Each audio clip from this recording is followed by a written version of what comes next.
여러분 안녕하세요. 뉴욕이오의 헤더예요. 오늘도 여러분께 뉴욕 증시 생생한 마감 시황을 현지에서 새벽 배송해 드리러 찾아왔습니다. 네, 여러분 오늘도 뉴욕 증시가 3대 지수 모두 하락하면서 마감을 했습니다.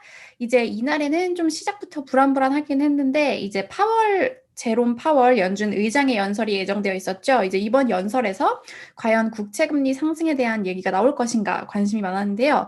약간의 언급이 있긴 했지만 뭐 어떠한 그런 행동에 나서겠다는 그런 의지가 전혀 없었던 그런 연설이었기 때문에 시장에 실망감으로 작용하면서 연설 이후 낙폭이 아주 크게 벌어지는 모습이었고요. 숫자 먼저 살펴보실게요. 다우 지수 1.11% 내렸고요. S&P 지수 1.34% 내렸고 나스닥 요즘에 이제 기술주들이 아주 많이 내리고 있습니다. 2.11% 내리면서 나스닥 같은 경우에는 올해 수익률이 마이너스로 전환하고 말았고요.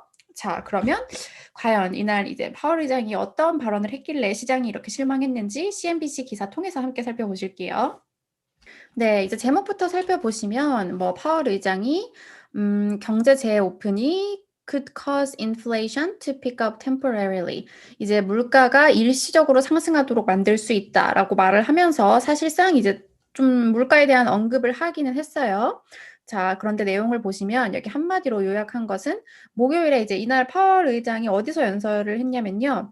이제 월스트리트 저널 고용 서밋 행사 대담에 참여를 했는데요. 이 자리에서 약간의 이제 인플레이션 압력이 나올 수 있지만 중앙은행이 그러니까 연준이 물가를 올리게 할 정도로의 압력은 아닐 것이다라고 말을 했습니다. 자, 이제 파월 의장의 발언을 살펴보면 우리는 경제가 재오픈에 나서고 그리고 이제 경제 활동이 이제 반등을 하면서 물가 인플레이션 역시 조금 이제 오를 것으로 예상을 한다 이렇게 말을 하면서 that could create some upward pressure on prices.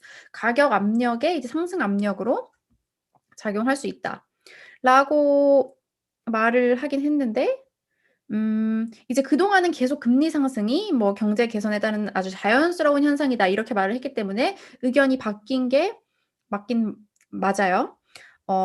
하지만 뭐 이외에 따로 무슨 행동에 나서겠다 이런 게 없었기 때문에 보시면은 시장은 부정적으로 반응을 했다라고 CNBC가 평가를 하고 있죠. 이제 시장은 최근에 이제 국채 금리 상승이 컸기 때문에 파월 의장이 이거에 대해서 말을 하면서 이제 연준이 뭐 프로그램에 조정이 있을 것인지 이런 것들을 얘기할 거를 기대를 했다고 해요. 특히 보시면 이제 시장 같은 경우에는 뭐 오퍼레이션 트위스트나 어쨌든 무언가 이제 새로운 그런 뭔가를 언급하지 않을까, 대응책을 언급하지 않을까 이렇게 기대를 했었는데요. 하지만 뭐라고 말을 했냐면 "아직까지는 이제 금리를 올릴 그럴 상황은 아니다. 현재 금융시장은 완화적이다." 이렇게 말을 하면서 별다른 발언을 하지 않았습니다. 자, 여기 보시면은 이제 기존의 이 스테이트먼트 입장을 재반복했다고 하는데요. 뭐라고 말을 했냐면 "연준의 이런 완화적인 정책을 바꿀 정도로의 물가 상승이 나올 것이라고는 생각하지 않는다." 자, 이렇게 말을 했고요. 하지만 뭐 물가 상승이 catch his attention 주의를 이렇게 눈길을 사로잡았고 이제 경제 상황이 개선되면서 물가가 오르는 게 "내 눈길을 사로잡았다."라고 말을 하긴 했지만 뭐 말밖에 없었어요.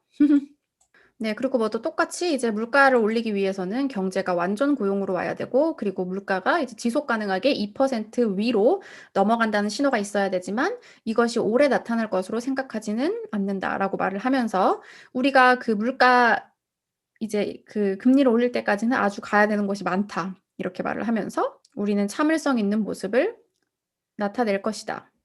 이렇게 말을 하고 있습니다. 네, 이거에 대해서 이제 마켓워치는 뭐라고 표현을 했냐면 이제 "미국 국채 수익률이 파월 의장의 립 서비스에 실망을 해서 급등했다." 뭐 이렇게 표현하기도 했거든요. 실제로 이제 발언이 나온 후로 이날 국채 금리는 10 년물 국채 금리는 1.4% 대에서 이제 약간 그래도 하락세를 나타내고 있었는데 1.5%를 다시 넘어서면서 다시 상승하는 그런 모습을 나타냈습니다. 네. 오늘 이 밖의 소식도 좀 살펴보시면 미국의 이제 30년 모기지 금리가 7월 이후 처음으로 3% 위로 올라갔다고 해요. 이제 모기지 금리 같은 경우에는 국채 금리랑 같이 움직이는데 국채 금리가 오르면서 자연스럽게 같이 오르게 된 거죠. 또 이제 국채 금리 관련 소식을 좀 더 전해 드리면 골드만삭스가 이제 미국의 10 년물 국채 수익률 목표치를 1.9%로 상향 조정했다라는 또 소식이 들어왔고요. 그리고 이제 국채 수익률이 급등하면서 이제 월가 공포 지수로 불리는 빅스 지수도 5주 만에 최고치를 기록했다는 소식 전해 드리고요. 이제 미국 경제 지표는 계속해서 좋게 나오고 있어요. 신규 실업수당 청구 건수 이제 9천 건 증가하기는 했지만 어 전문가들은 이제 그 날씨가 안 좋은 날씨가 있었잖아요. 눈폭풍? 눈폭풍 때문에 그런 것이고 제프리스는 "신규 실업수당 청구 건수가 이제 계속해서 내려갈 것이다."라고 말을 하고 있습니다. 이제 내일 또 고용 지표 나오니까 어떻게 나오는지 지켜봐야겠죠. 그리고 1월 공장재 수주가 2.6% 오르면서 전문가 예상치를 상회했고요. 이제 미국 경제 전망과 관련해서는 계속 좋은 전망들이 좀 쏟아져 나오고 있는 그런 상황입니다. 네. 이날 개별 종목들 보시면 특히 이제 기술주들이 다 좋지 못했고요. 애플 1.5% 내렸고 넷플릭스 1.8, 테슬라 4.8% 하락했죠. 네. 그러면 이날 증시에 대해서 전문가들 어떻게 평가하고 있는지 CNBC 마감 기사 통해서 살펴보실게요. 자 이제 파월 의장의 발언에 대한 평가인데요. 바로 비탈 놀리지의 아담 크리서플리 파운더가 뭐라고 말을 했냐면요. "This was a minor negative." 약간 약간의 부정적인 이벤트로 작용을 했다. "As he failed to provide the type of reassuring comments investors were hoping for." 투자자들이 기다리고 있던 뭔가 이렇게 재확인을 해 주는 그런 종류의 코멘트가 나오지 않았기 때문에 그리고 만약에 이제 국채 금리가 과도한 수준까지 올랐을 경우에 연준이 어떤 구체적인 액션을 취할 것인지에 대한 그러한 어떤 방법도 제시하지 않았다. 네. 여기 보시면 이거에 대해서 언급할 여러 번 기회가 주어졌지만 아무런 말도 하지 않았기 때문에 시장에 부정적으로 작용했다. 이렇게 평가를 했고요. 네. 그리고 두 번째 발언은 이제 Independent Advisors Alliance의 크리스 자카렐리 이 CIO의 발언인데요. 어제 제가 또 했던 발언과도 같죠. "We're back to good news is bad news." 자 이제 경제에 좋은 소식이 시장에 나쁜 소식이 되는 상황으로 다시 돌아왔다.